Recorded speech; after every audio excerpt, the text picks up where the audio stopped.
Hello friends, எல்லோரும் எப்படி இருக்கீங்க? நல்லா இருக்கீங்களா? எல்லாருக்கும் வணக்கங்க. பொதுவாகவே கிரிவலம்னாலே திருவண்ணாமலையில் தான் ரொம்ப ரொம்ப விசேஷமாக பிரபலமாக இருக்குது. திருவண்ணாமலை போன்ற சில இடங்களில் பௌர்ணமி கிரிவலம் நடைபெற்றால் கூட திருவண்ணாமலையில் மட்டும் ஆண்டு முழுவதும் கிரிவலம் செல்வது தனி சிறப்பு வாய்ந்ததாகவே கருதப்படுதுங்க. அதுவும் மூல நட்சத்திரத்து அன்னைக்கு ரொம்ப முக்கியத்துவமாக இருக்குது. அது எதனாலன்னு தெரிஞ்சுக்கலாங்களா? மூல நட்சத்திரங்கிறது 27 நட்சத்திரத்தில் ஒரு நட்சத்திரம்னு எல்லாருக்குமே தெரியும்.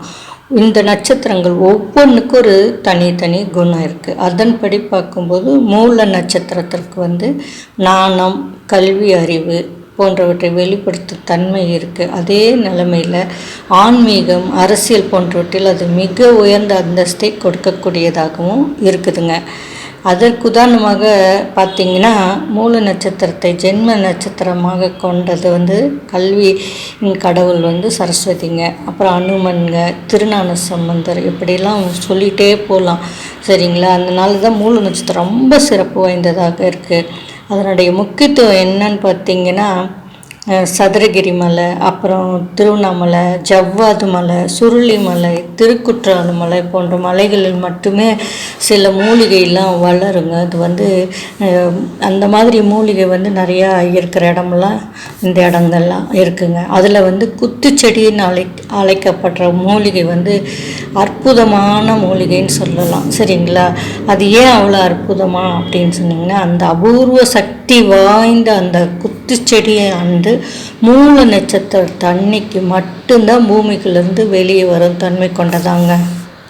மூல நட்சத்திரம் முடிஞ்சோன்னே அது மீண்டும் பூமிக்கடியில் சென்று மறைந்து விடுமாங்க. நிலத்தை புராண்டிட்டு அந்த தெய்வீக மொழியை தொட்டாலே சிவபெருமான் நேரில் தோன்றி அதை தொட்டவங்க முன்னால் காட்சி தரணுங்கிறது தான் இறை நியதின்னு சொல்லிட்டு புராண காலங்கள்லேருந்து வழியாக சொல்லிட்டு வராங்க.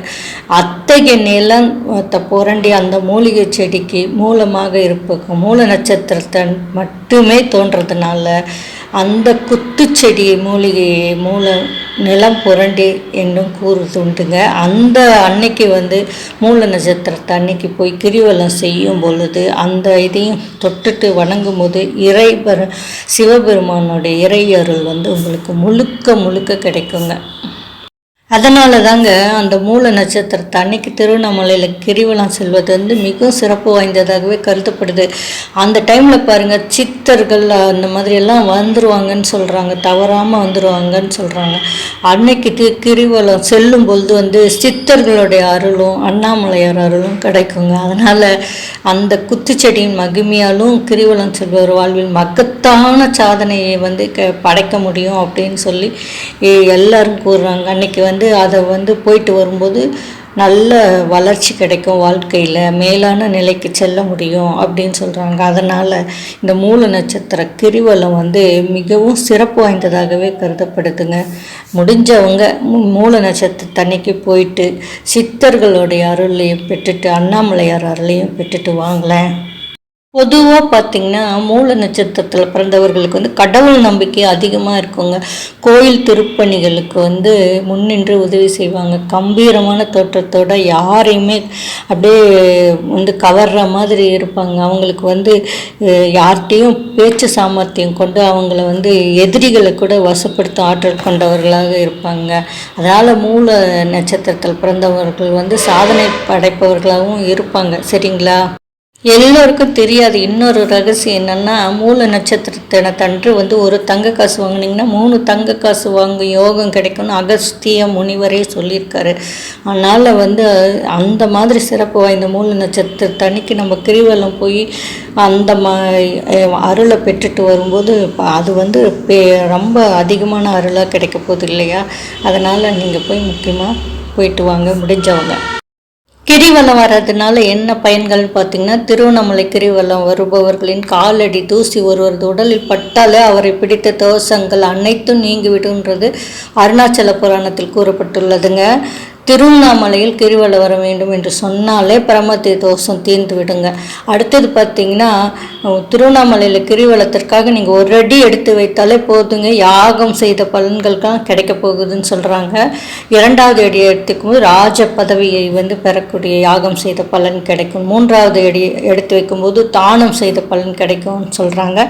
4வது அடி எடுத்து வைத்திங்கன்னா அஷ்டாங்க யோக பலன்கள் கிடைக்கும்னு சொல்கிறாங்க. அதனால தான் இப்போ இவ்வளோ மக்கள் கிரிவலம் செய்யறதுக்கு ஆரம்பிச்சிருக்காங்க. நீங்களும் முடிஞ்ச வரைக்கும் கிரிவலம் செய்யுங்க. நாளைக்கு முடிஞ்சால் செஞ்சால் விசேஷம், நாளைக்கு மட்டும்தான் செய்யணுமான்னு இல்லை, எல்லா நாளுமே எப்பொழுது வேண்டுமானாலும் செய்யலாங்க.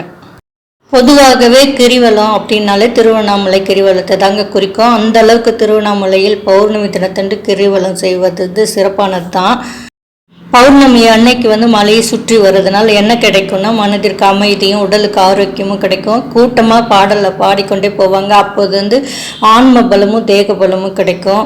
அதுக்கப்புறம் பார்த்திங்கன்னா 21 தலைமுறைக்கும் புண்ணியத்தை கொடுக்கும்னு சொல்கிறாங்க. அதுக்கப்புறம் பார்த்திங்கன்னா எந்த தினத்தில் வேணாலும் கிரிவலம் செல்லலாம், இந்த நாளைக்கு தான் போகணும் அப்படின்லாம் கிடையாது.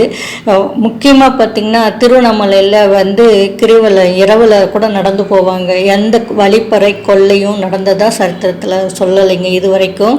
அதனால் நீங்கள் தைரியமாக போகலாம். நல்ல கூட்டமாக போவாங்க. சரிங்களா? ஒவ்வொரு நாளும் ஒவ்வொரு மாதிரி திருவண்ணாமலை காட்சி தரும் அப்படின்னு சொல்கிறாங்க. எல்லாவற்றையும் விடையுங்க, அன்னைக்கு சௌந்தரிய லகரிய லலிதாம்பிகை ஸ்தோத்திரம் படிக்கிறது மிக மிக சிறப்புங்க. இதையெல்லாம் இப்போ செஞ்சுட்டு நீங்கள் ரொம்ப நல்லா இருக்கணுங்கிறதுக்கோசரம் தான் இந்த பதிவு. எல்லோரும் முழுமையாக பார்த்தமைக்கு நன்றிங்க.